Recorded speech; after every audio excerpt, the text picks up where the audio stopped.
네, 오늘은 추수감사 주일 예배로 전 교인이 다 같이 예배를 드리기 때문에 우리 아이들부터 시작해서 어른들까지 다 같이 예배를 드리게 됩니다. 우리 어른들이 예배 드리는 모습을 통해서 우리 아이들이 예배 드리는 모습을 좀 같이 보았으면 좋겠고요. 또 오늘 학습식과 성찬식을 통해서 또 하나님의 베푸르신 은혜를 함께 나누는 귀한 시간이 되었으면 좋겠습니다. 네, 1년을 돌아볼 때 이제 우리가 좋은 일도 있었지만 여러 가지 어려운 일도 있었습니다. 그러나 오늘 추수감사 주일에는 어려운 일들보다는 또 어려움 속에서도 우리를 지금까지 인도하신 것에 대해서 감사하시고 또 왜 이런 일이 있었을까 좀 이해할 수 없는 일도 있었겠지만 이 모든 것이 하나님의 선한 손길 가운데 있다는 것을 고백하시는 그러한 시간, 그러한 예배 시간이 되었으면 좋겠습니다. 최근에 들어서 최근도 아니지만 한 10년 전부터 이제 물건들을 살 때 우리나라보다는 해외에서 직접 사는 것이 좀 더 싸고 좋은 것을 구입할 수 있다는 것을 사람들이 알게 되었습니다. 그래가지고 해외 직구를 굉장히 많이 하게 됩니다. 특히 해외 직구를 하시는 분들은 이제 기다리는 날이 있는데 바로 블랙 프라이데이라는 날을 기다리고 있습니다. 미국에서 최대 세일 기간에 있는 것인데 이것은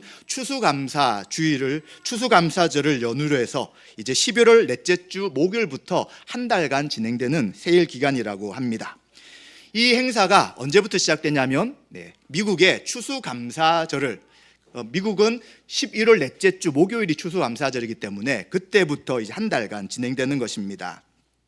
이처럼 이 미국에서 지켜지는 추수감사절과 우리 한국 교회가 예배드리는 추수감사주일이 조금 비슷한 측면이 있습니다. 왜냐하면 이제 미국인 선교사님들이 한국에 오게 되고 또 이분들을 통해서 이제 복음이 많이 증거가 되게 됩니다. 그래서 이분들은 미국 교회가 지키고 있는 추수감사절에 대한 것을 소개해 주었습니다.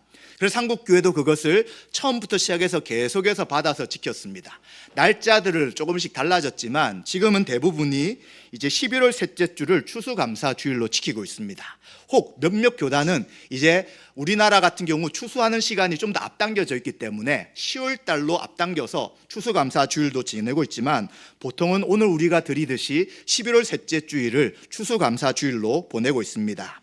우린 오늘 읽은 누가복음 17장 11절부터 19절 말씀을 통해서 이 말씀에는 예수님께서 10명의 한센병, 나병 환자를 이제 치유하시는 사건이 나타납니다. 이 본문을 통해서 은혜로 인한 감사란 제목으로 우리가 드릴 감사의 의미를 생각하며 함께 은혜를 나누고자 합니다. 우리 읽었던 이 말씀에는 예수님께서 예루살렘을 가고자 합니다. 그런데 어디서 출발하시냐면 갈릴리부터 시작해서 이제 예루살렘으로 가려고 하는데 이제 예루살렘으로 가기 위해서는 어디를 지나가야 되냐면 중간으로 빠르게 가려면 사마리아 지역을 지나가게 됩니다. 그런데 이 사마리아 지역을 유대인들은 잘 지나다니지 않으려고 합니다. 왜냐하면 유대인들과 사마리아 사람들은 서로 적대적 관계가 있었습니다. 그래서 지름길을 가지 않고 돌아서 요단강 동편으로 해가지고 둘러서 이제 예루살렘으로 가는 길들을 보통은 취하게 됩니다. 마찬가지로 오늘 말씀에도 예수님께서 사마리아와 갈릴리 사이를 통해서 예루살렘으로 가려고 하고 있습니다. 이 유대인과 사마리아 사이에 적대감이 있었던 것은 굉장히 역사가 오래됩니다. 우리 솔로몬과 이제 다윗과 솔로몬 이후에 이스라엘이 남과 북으로 분열되게 됩니다. 그런데 이 북쪽 이스라엘은 계속해서 하나님을 섬기지 않고 우상을 섬기게 됩니다. 그래서 그 지역에서 강력하게 일어났던 아수르에 의해서 역사적으로 볼 때는 아시리아라고 하는 그 나라에 의해서 북쪽 이스라엘이 멸망당하게 되죠. 그런데 이 아시리아는 이민 정책을 쓰게 됩니다. 그래서 이방인들을 그 땅에 집어넣고 그리고 이스라엘에 있는 사람들을 다른 지역으로 보내어서 혼혈족을 만들어 버리는 것이죠. 이러다 보니까 이제 혈통을 다 상실했기 때문에 유다에 남았던 이스라엘 사람들은 북쪽에 있는 이스라엘 사람들을 한민족으로 생각할 수 없었습니다. 그리고 이들이 계속해서 하나님을 섬기지 않고 그들 나름대로 사마리아 오경이라는 걸 섬기고요. 그리고 예배를 드리더라도 성전이 예루살렘에 있는 것이 아니라 자기는 하나님을 예배하는 곳은 그리심산이다 라고 이야기하면서 따로 신앙생활을 해나갔기 때문에 이제 유대인들과 사마리아인들이 계속해서 적대 가운데 있을 수밖에 없었습니다. 이러한 상황 가운데 예수님께서 이제 사마리아와 그리고 갈릴리 사이를 지나가실 때에 한 마을을 지나갑니다. 그런데 지금 전체적으로 볼 때 사마리아와 갈릴리의 어떤 특정한 지역을 말하지 않고 그리고 한 마을도 어디에 속한 마을인지를 말하지 않습니다.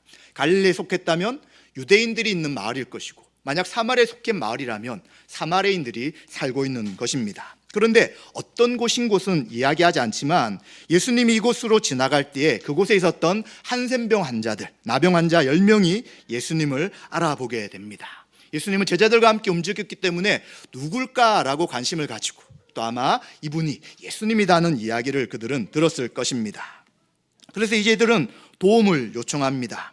그런데 우리가 알다시피 구약에서는 한센병에 걸린 사람들은 부정한 사람들입니다. 그래서 그들과 가까이 할 수도 없고요, 만질 수도 없습니다. 만약 만지게 된다면 이제 그 상대방에게, 만진 사람에게 부정함이 옮겨지기 때문에 유대인들은 정결을 위해서 그러한 병에 걸린 사람들과는 함께하지 않는 것이죠. 그리고 이들을 공동체 밖으로 내몰아버립니다. 그래서 성에 살 수 있는 것이 아니라, 마을에 살 수 있는 것이 아니라 따로 떨어져서 저 멀리 있게 되는 것이죠. 그리고 또한 이들이 이제 사람들을 만나게 되면, 멀리서 보게 되면 소리를 질러야 합니다. 우리는 부정한 사람들입니다. 우리는 부정한 사람이니까 가까이 오지 마십시오 라고 소리를 질러야 되지, 그렇게 하지 않고 접촉하려고 한다면 이들은 또 그 일을 할 수 없게 되는 것입니다. 그래서 이제 이들도 예수님을 보기는 보지만 멀리 서 있을 수밖에 없습니다.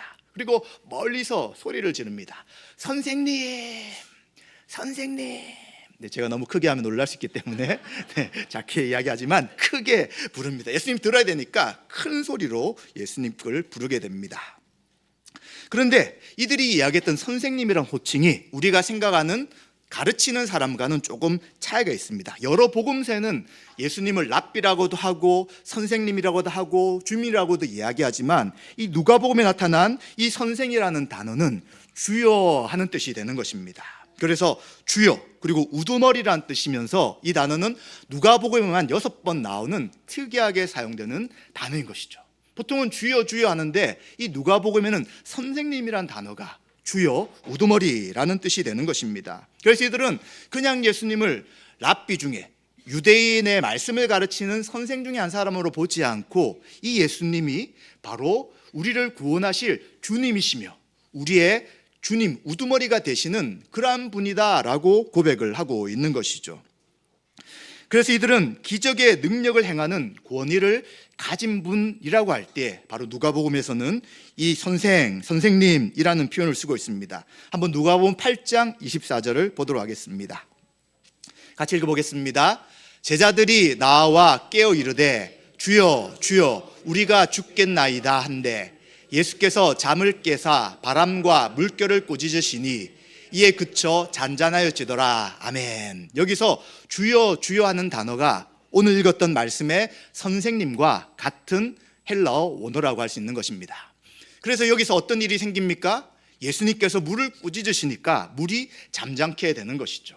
바로 예수님이 하나님이시며 모든 풍랑과 파도를 잠잠케 하시는 분인 것을 알게 되고 그들이 주여 주여 고백하는 것입니다. 바로 이 나병 환자들이 예수님을 그렇게 고백하고 있는 것이죠. 그런데 예수님은 이들에 대해서 어떻게 생각하시냐면 그들을 긍휼히 여기셨습니다. 그래서 이들을 긍휼히 여기시고 뭐라고 이야기하냐면 이제 제사장에게 너희 몸을 보여라 라고 이야기하며 그들을 보내게 됩니다. 그들이 선생님 우리를 불쌍히 해달라고 요청했기 때문에 예수님은 그들에게 이제 너의 몸을 제사장에 가서 보여라 라고 이야기하고 있습니다. 왜 제사장에 보낼까요?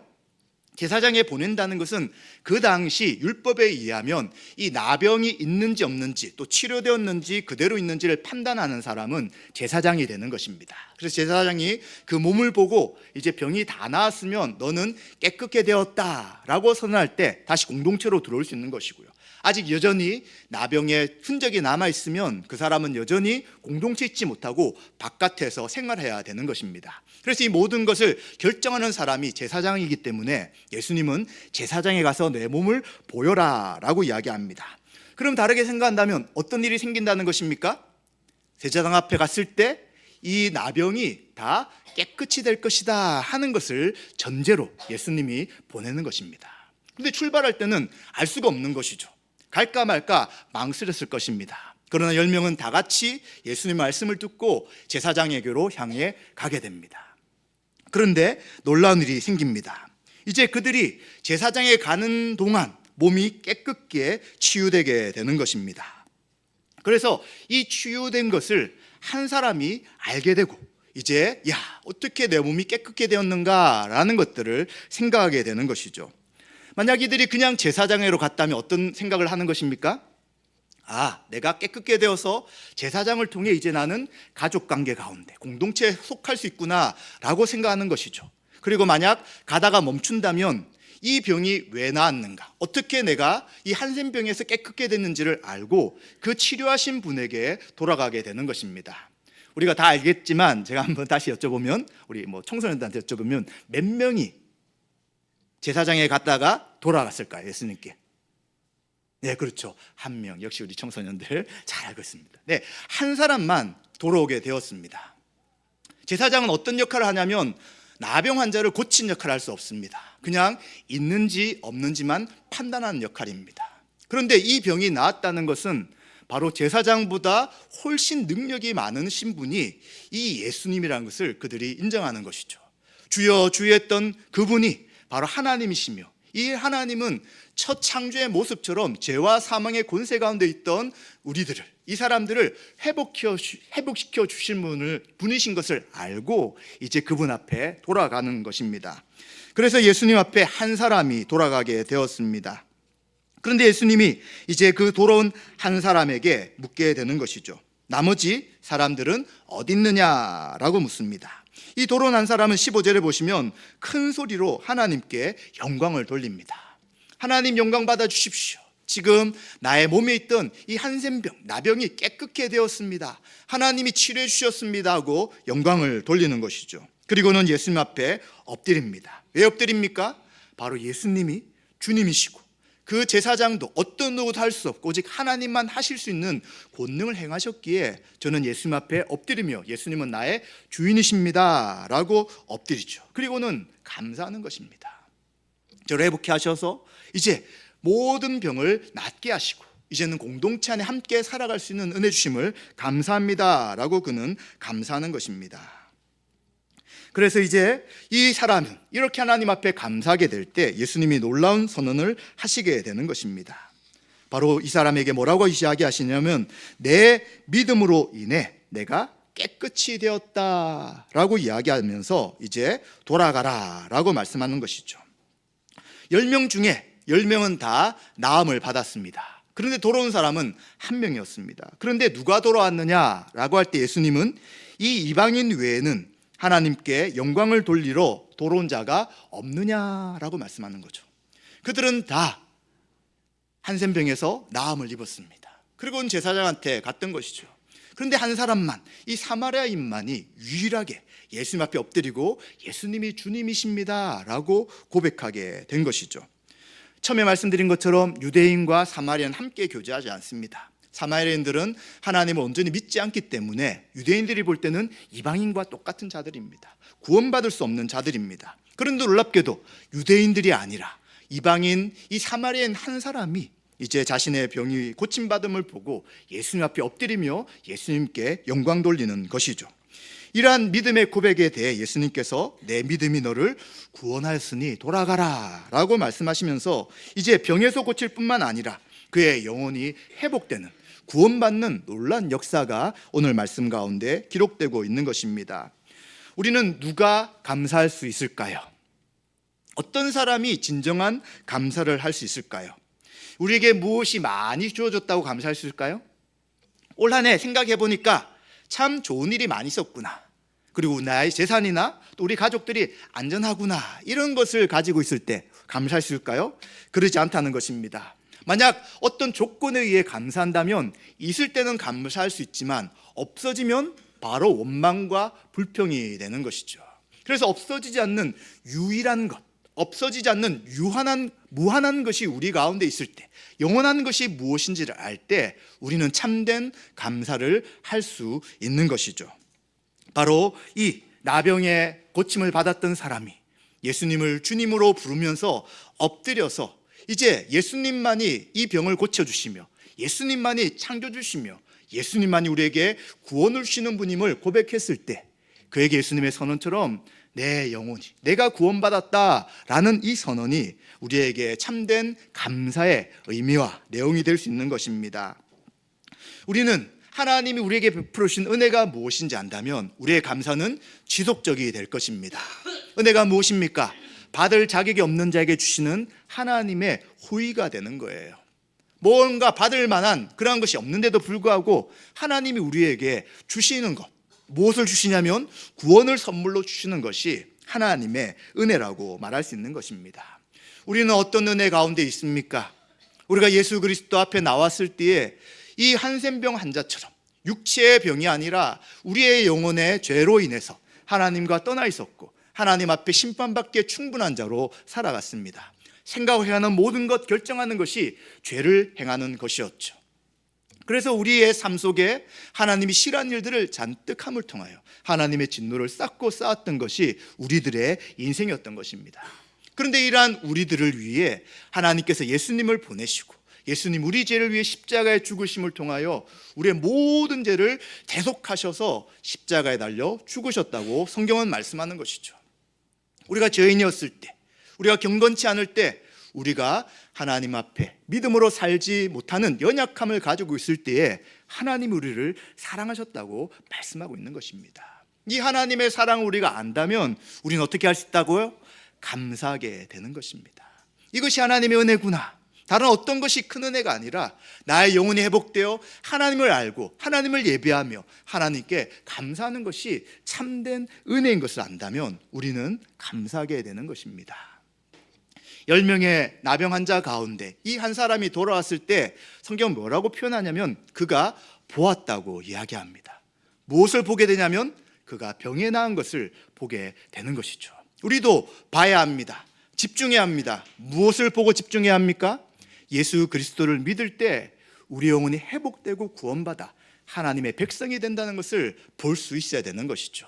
눈에 보이지 않습니다. 그래서 우리는 영적인 눈으로, 믿음의 눈으로 이 말씀을 받아들일 때 우리에게 참된 은혜가 무엇인지를 알고 그 은혜로 인해 우리는 감사하며 영광 돌리게 되는 것이죠.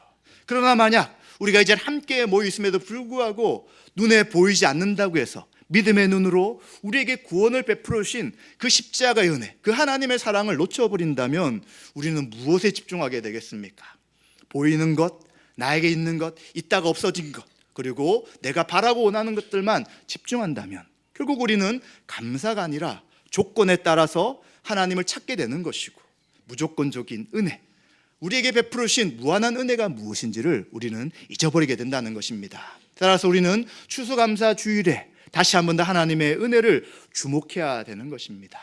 눈에 보이지 않지만 예수 그리스도를 믿을 때 우리의 모든 죄를 용서하시고 하나님 백성 되게 하시고 하나님을 아버지라 모시며 예배하며 영광 돌리게 하신 그 은혜를 기억하시며 이것만이 우리에게 참된 감사가 되어 우리에게 있는 것과 없는 것이 있더라도 또 좋아진 것, 나쁜 것이 있을지라도 모든 것을 통하여 하나님 앞에 감사 돌리는 저와 여러분들이 되어야 될 것입니다.